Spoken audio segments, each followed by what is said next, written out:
Good evening from a very sunny Gelderston, if that's how you pronounce it, Gelderston Locks. And this is this year's boat review of Aqua Light from Herbert Woods. She is an Aquafibre Lowliner MkII Sedan 44 or 44 Sedan. She's 44 foot long, and while she looks generally like a pretty typical Aquafibre Lowliner, she's got a couple of unique features. The fact that she's a Mark II, I'll show on the outside as we walk down. So I'm going to attempt to do this in one take. My first boat review was done in one take-ish, and this year there's a big thing on Netflix. You may have heard of it. They did the whole episodes in one take, so I thought, yeah, I'll go back to that and try and do it in one take. So here we go, walking down the outside of, there's the whole boat, Aqua Light. Now the Mark II part of her, the only differences I've noticed, so this sort of ramp here, that's fairly normal for a lowliner. Slightly curvier windows. We've got this side door, most lowliners don't have that. And then usually about here somewhere, there's some steps, but this one doesn't have any steps. And in fact, it's actually a really wide freeboard on the boat, so getting around is really, really easy. In fact, there's lots of really good accessible features. So this side door here, when we're moored up on the starboard side, makes a really good access. The port side access is there as well, but I'll talk more about that when we see it. But there's a key feature about this particular Aquafibre Lowliner that I can't find anywhere else. There certainly isn't another one on hire. We this year wanted a dual steer cruiser. There's the upper helm. The lower helm is down there somewhere. But my wife really likes having the patio doors at the back, the Sedan style. So if we walk to the back of this boat, at the back here is the Sedan patio door area, and a lovely, amazing space. The wife tells me that when we're chugging along, this is a brilliant place to be. It's far away from the engine. Often with Sedan style cruisers, the engine is somewhere here, but it's not on this boat. It's well inboard. So this is a really good Sedan style cruiser. Anything else to tell you about the outside? Oh yes, I suppose there should be up there some windscreens. That will require another take for you to see that. There's going to be a take as well as something else when the engine's running. But anyways, we'll have one look through the boat in one take, probably. Let's walk down into the Sedan area. Now, plenty of space down here in the Sedan area. We've got my mobility scooter out here. Plenty of space for that. Also, really nice deep seats. So it's nice and safe out here. Easy to use, easy to feed the ducks and whatever else we do. The patio doors, nice and movable, nice and slidey, very easy to use as well, unlike some patio doors we've had in the past that have been off the rollers. Rond anchors mounted down there, gas bottles in there. Down there is the pump out points, two of them, because there's a pump out for the forward cabin and the pump out for the main cabin, and there's also the behind there the life ring. Another feature that we've never had on a boat before is you can hook it up to shore electricity power. You need little cards, and it's like £1 a go or something, but we don't really use that much electricity, so we haven't used that at all. The only time it's been connected to the shore power was back at the boatyard in Potter Heigham. All right, there's a QR code. I don't know what the QR code does, but it's on the back of the boat. Let's go into, well, this rear cabin is supposed to sort of be the second cabin on the boat. My son, however, chose to use the front cabin where the bow is because he really likes it in there. So do I. But he got that cabin, so we're at the back. So we'll go into there. As always, remember, this is a very much lived-in condition boat. I don't bother tidying up or anything. The wife might, but I'm not worried about that. So into here, through the patio doors. Now, you do have to mind your head on that bit. I've managed to clonk my head on it once. We have here, at the moment, a double bed. And actually, it's a really, really big double bed because it's actually two singles shoved together. When you book the boat, you tell the boatyard how you want the boat configured. They can change it so that This drawer unit here ends up in between 2 single beds. So I assume the original idea was this would be for 2 children in the family. But like this, we get a massive double bed. So actually my son choosing the forward cabins kind of worked out in our advantage. It's also really bright and light because you've got the big patio doors, you've got big side windows. And so overall, we really like having this room. It's also handy for the heating because the main heater outlet is just there. So this room gets the warmest of all the rooms on the boat. Yep. Down here we've got a cabin we've kept cupboard we've kept coats in. Some more cupboards for unpacking clothes into, and another big cupboard there that I think we've got bottles of water in. Talk more about bottles of water in a minute. On pictures, you might see this weird shape here, which when I looked at the pictures, I assumed it was something to do with the upper helm, but it's not. And we'll see why in a few minutes. Light fixtures in here, there's 4 on the ceiling. They pretty much are all the same, switch that on, old light tubey style, except one in here has been updated to the new LED style.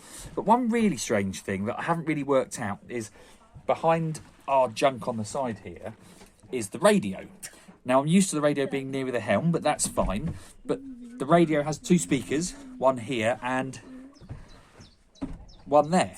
So you only really get the radio sound in the rear cabin, which maybe no one uses the radio anymore. Anyways, moving on then, I think we come this way, and here we come into the proper galley style galley because it's narrow. It's not been the easiest space to use. Oh, I just realised I missed something. Down here, as well as the heater, are 2 sockets. This sign here tells you can only use these 2 sockets if you're connected to shore power. So we haven't used those at all. But this black unit underneath, that's for the inverter because the boat is equipped with 240 volts, but not those sockets. So we do have, just coming through into the galley area, 2 sockets here, as well as a fire extinguisher. We've got a cupboard here, which is where hopefully you might see something. The folding chairs are kept. And then we get to this set of steps here, which leads out to that side entrance that I showed you at the start of the video. Just behind here, we have the smoke alarm, I think that one. No, carbon monoxide smoke alarms, which you'd expect as per usual. Underneath, there's actually 2 entrances to get to the engine on this boat. In the small door, in there you'll find the 2 weed filters, and a quick look for anyone that's interested in what the engine looks like. I don't know if you can see it. I think it's a Perkins engine, but it might not be. There's also the second big engine entrance there. You have to take the ladder off to see in there, and that's how you check the oil. I've checked the oil, hasn't needed topping up, proved very reliable. So that's the sort of back part of the galley there. The steps have been dead handy. Herbert Woods do allow you to book in advance a microwave if available. They forgot to put it on our boat, although we booked it, but it was no problem. They wouldn't have got it for us. And there is a slight issue with this boat. It definitely wasn't designed to have a microwave. So here's kind of the only bit of kitchen surface. If I turn round, you've got sink, draining board. There's nowhere else really for it to go. But the only point it can fit for electricity is over there. And the cable doesn't reach that far. So we sort of have to balance the microwave either there or on the top step, neither of which is ideal if we want to use the microwave. But hey-ho, that's that. Now, I pointed out this ladder. You can see the ladder in the picture of the boat. It leads up to the upper helm, which we'll see in a minute. The upper helm is wonderful. That's why I got the boat. I absolutely love it. But climbing up and down the ladder, if you're a bit mobility impaired as I am, it is a little bit hard work. It's definitely not an easy ladder, largely because the actual hatchway there is also quite small. And to be fair, so is this hatchway. So they're quite tricky to sort of squeeze in and out of. That's just the way of it. Anyway, back to the galley. We've got 2 bigger cupboards there. That's where all the crockery's kept. 2 more cupboards here where the food are. My son's obsessed with the fake drawer because it's underneath the sink, and the drawer with the cutlery in. Now we get to these taps, which is another interesting point. here. This sticker tells us to replace the cartridge on the filtered water. What filtered water? I've never had a hire boat that doesn't have drinking water on board, which is why you'll see all around big bottles of drinking water that we bought from Latham's, Potter Heigham, so we could drink while we're away. So there is no filtered water. If you hire Aqua Light, bring bottled water. It was very cheap at Latham's, £1.50 a bottle or something, and it's lasted us really well, but we weren't expecting it, so it was a last minute panic buy. Anyway, back to the sink, where there is no filtered water. These taps obviously were fitted after the fact. Maybe they were fitted originally, I don't know, but if you run the tap, just a little trickle, and it doesn't quite make it into the sink, so you have to really go for it. If you do go for it, it still doesn't quite reach far enough for the washing up bowl. So a bit odd that. I'm really thinking this isn't the original sink, because also that's where taps should be, and it's just been sort of siliconed in, so it's a bit strange. On this side of the galley we have the cooker, and again this is another sort of weird difference with the Mark I lowliners, because they'd usually be steps up to the upper helm there rather than this inconvenient ladder. The oven's been absolutely fine, no problems with it. Spice rack above. Coming to the very last bit, now we've got this sort of standard onboard fridge. It's done us what we needed. And then into the big sort of lounge area. Again, fairly bright and light. The two sets of side windows and the panoramic sunroof make this a really light, spacious area. Fire blanket. There is another little cupboard there. This cupboard, at the time we hired the boat, contains a sort of PVC curtainy things that you can use the poppers up here to put a cover over this, and also over the side hatch and the flying bridge hatch, so you can make it nice and dark, because this sofa here will convert, by pulling that out, into a double bunk. And that's where some of the boat doesn't really make sense. It's 44 feet long, which is one of the longest hire boats on the Broads, but it only has 4 permanent bunks, which makes this a real luxury space. But it's just not as practical as you would think it should be. And one key example of this is many hire boats we've had before have little drawers underneath either of the sofas, and this doesn't. Why? What is under there? We think possibly the water pump might be under one of them. Okay, but that's just then wasted space that could have been useful for keeping things like toys or a Lego railway. Folding table, doesn't have anywhere particular to live. It sort of just lives in the saloon here. And the big downside to this saloon, and I think it's true of most Aquafibre lowliners, although not Soprano, I think, is this massive great wooden box that's put around the front cabin. And it's not really necessary, but what it does mean is you've got a very small view out of the front, which is where everyone wants to see, including the inside helm, which will be on a second video. Well, no, I might show a bit of it in a second. There are 2 more 240 volt switches there on the inverter, so there's 4 in total on the boat, plus 2 more if you're on shore power. The TV, which we haven't used, with an aerial, and that's kind of it for the saloon, I guess. In the saloon then we have the downstairs helm. Now I haven't worked out why or how to fix this, but this downhill chair swings back. There is some sort of locking mechanism underneath, but I can't work out how to activate it because it's surrounded by wood everywhere. Anyway, it's perfectly stable once you're sat on it. The actual helm itself, all fairly standard. Wheel, Morse control, throttle-y thing, rev counter, stop button, horn, other sorts of gauges. Again, all the sort of usual stuff. Fuse bank down there. And because it's a dual steer craft, you can only operate one helm at a time. So if one of the throttles is engaged, the other one's locked out of use.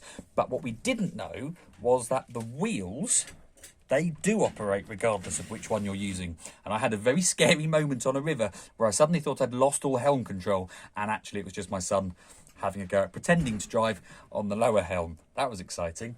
Anyway, so as you can sort of see from here, this is the helm position. Side window is normal. There is an electric wiper. Hey! That's it. There we go. And there's curtains all around. But again, it's just, that's not great visibility from the helm, if I'm completely honest. I have driven down here once just to see what it was like, but the rest of the time, because we've had lovely weather, I've been up top on the flying bridge, which is where I want to be. I'm perfectly happy. But I think if I'd had to helm from down here the entire time, I think, yeah, it'll be a fairly miserable affair. Right, off into the forward cabin, which, as I said, has been completely taken over by my son, but it is supposed to be the master suite, and it sort of does have some nice features. So as we go in, these two double doors, they don't actually close properly. I don't get why. This is the second time we've had a Herbert Woods boat, and they just feel a bit unloved, if I'm completely honest. A bit make, do and mend. There's some other parts of the boat as well that look a little bit tatty and a bit uncared for. It works, it's okay, but also, if you're slightly taller, this does open up, but I guess you would only do that when you were moored up, because again, the helm, if you had that up, I mean, you're really not going to see much now. That's really silly. Anyway, so through here into the forward cabin. Oh yes, the two doors do hook backwards. Now this room is pretty big and huge. We've got drawers there, a seat there, sort of a wardrobe-y thing, and then very unusual for a Broads boat, we've got a double bed that you can get in that side and you can get in that side. So I can see why it was supposed to be a luxury boat. And not only that, but we've got little side tables on either side. And the little side tables have little hidey holes. So it's a really nice space. It's not as big as the back cabin, but I can see why it would be nice and luxurious. Another cupboard there. I guess a downside is there's not many windows in here. We've got these quite shallow windows on both sides, and we've got the upper hatch. This doesn't have a curtain on the inside, but again, it has one of those PVC vinyl things on the top, sort of just weighted down rather than on poppers, which again, a bit make, do and mend rather than fixed properly. But again, this space here, it doesn't need to be there. It would have been much better if they didn't have the big box thing. And in fact, it would be even better if it wasn't en suite and this was the start of the box. We'd see so much through from the main cabin. So, yeah, try to get a good idea of how much space there is around. Again, the biggest downside, I guess, to this particular cabin is the warm air heater comes from that outlet there. And it is a long way from where the heater unit actually is.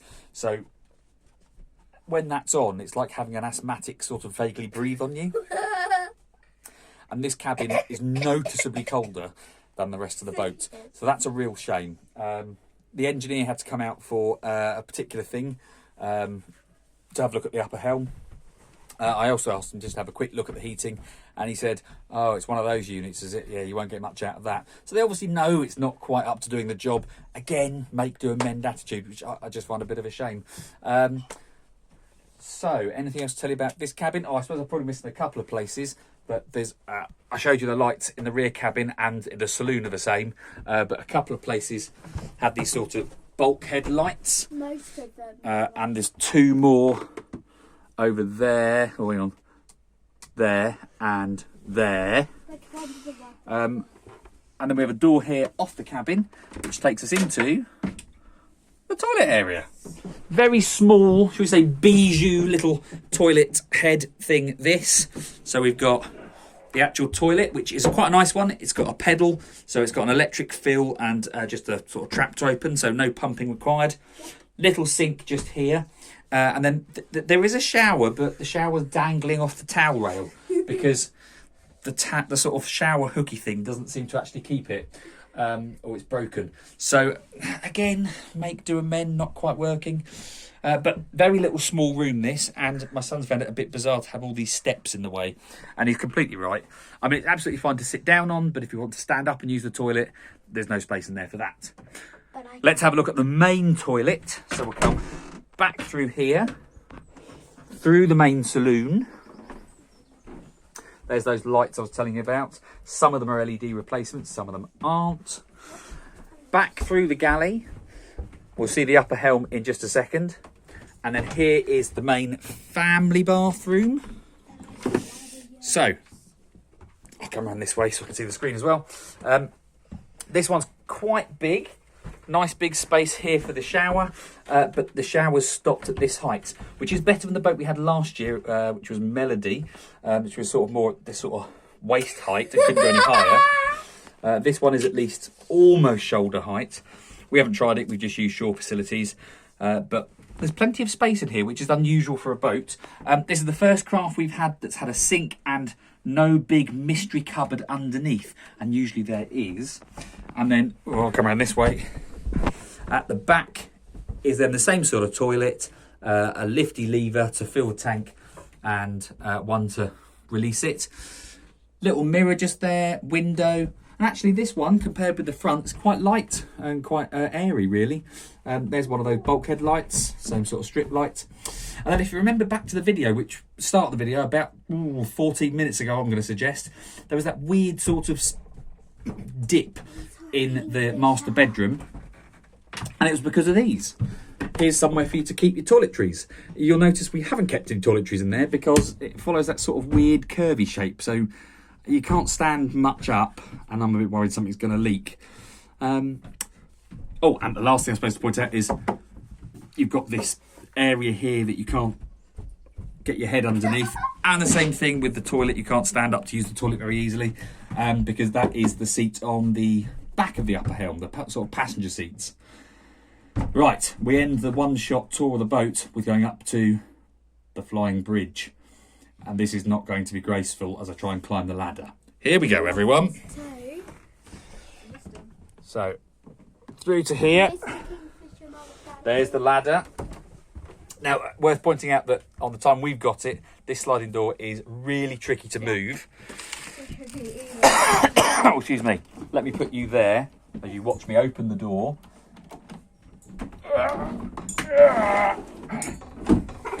And now you're going to get to see me climb up the ladder in all glory.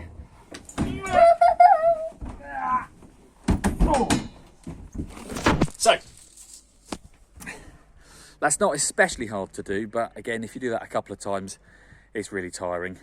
So the upper helm, that's our footstool that we bring just to give us a range of choices. It's got this sort of box section to sit on, but it does come with a cushion that if I'd been more prepared I would have shown you, but I haven't, so I've forgotten to show you the blue cushion. It's a bit big for it, but it works, does the job. We've got the same sort of throttle control there. The wheel up here, just by nature of the dual steeriness, is slightly less responsive than the helm inside, but actually driving from up the screen as well has been absolutely wonderful. Actually looking at the helm, I don't know what the big mystery red light does. I assume if that starts flashing, something's going on with the engine and you need to stop. There is a horn. So 2 horn buttons, great. But this here, I'll try and zoom in. That is the rev counter, and it is completely unreadable. It needs a new glass thing. You can sort of see it if you come at the right sort of angle. I don't know if you can see it at all there, but I've tried. Again, it's that make, do and mend sort of attitude. Seating probably for 3 across the back of there. No cushions for those seats, so numb bum syndrome might apply. And slightly worrying, I mean, it's great for ease of access.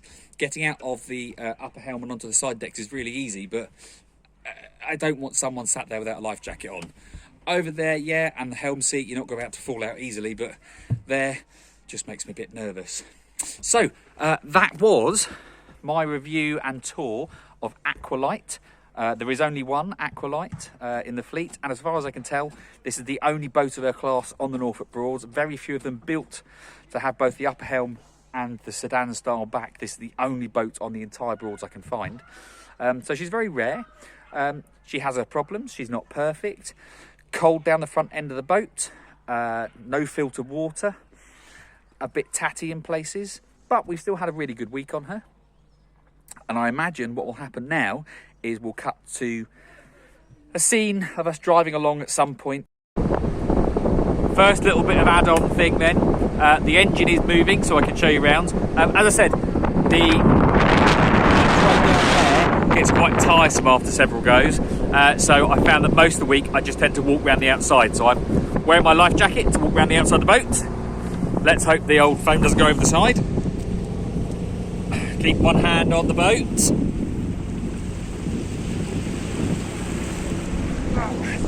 Now, there are good handrails all the way round, so that's been really good. And then here we are out in the Sedan at the back. It's really quiet. So we can walk into here, get slowly louder and louder as we get towards the Galley. Louder and louder. There's the hatchway up to the flying bridge. And here we are in the saloon.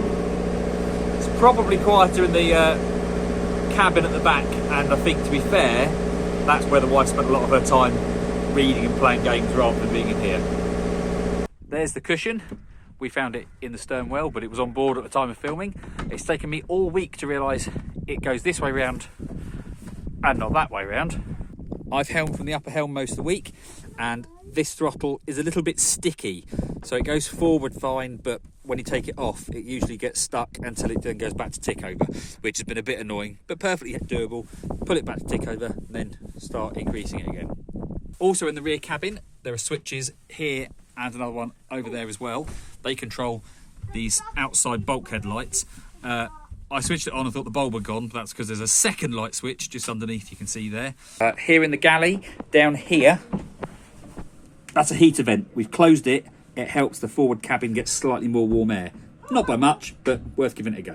Well, that's the end of our holiday, and it's time for one quick last walk through and me to point out the things I haven't already pointed out. I've decided actually storage in general is pretty good on this boat. I mean, this is the forward cabin, there's a cupboard there.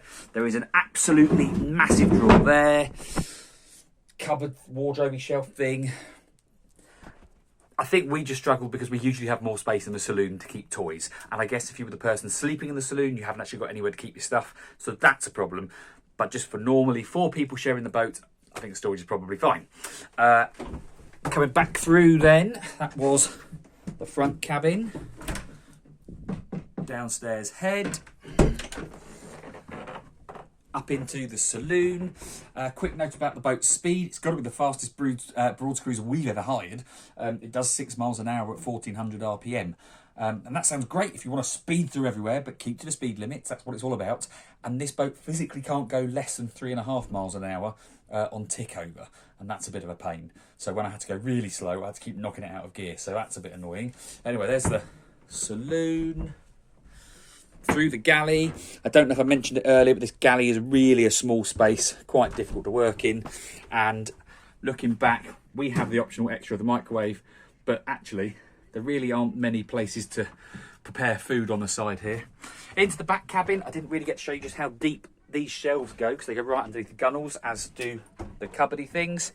The usual comment every year about plasticky pillows, bring your own, and it always seems to be me that ends up on the double bed against the wall. And I guess I didn't complain about it earlier because, well, frankly, the bed is huge, but would it kill to have just a little table or something over there for me to keep my stuff on? And then back out into the saloon at the end. Not saloon, Sedan. So we've had a really good week on Aqua Light, which I didn't say was a 1992 model, I think, and it's from Herbert Woods. And the big question is, would we hire again? And it's a real difficult one, this, actually, because feature-wise it's really good. But I don't think I will. I can live with the cold cabin.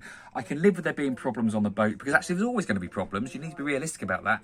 And the boatyard service has been absolutely excellent. They couldn't do more to help us out. But here's the problem. This small kitchen area is a bit of a pain.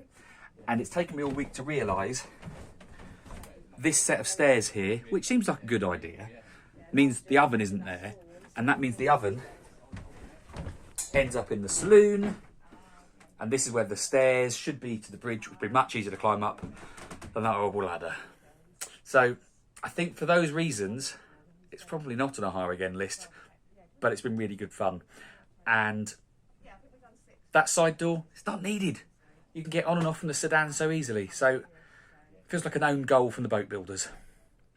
I hope this useful video has been useful to you, and I might be able to get some words out. Thanks.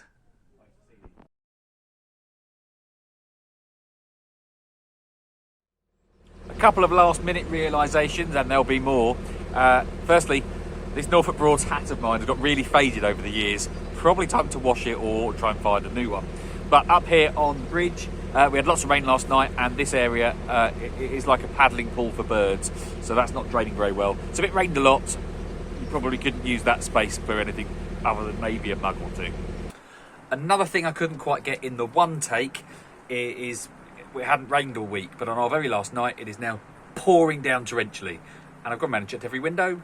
Nothing's coming in, but there is an alarming sound of running water from somewhere back through into the galley.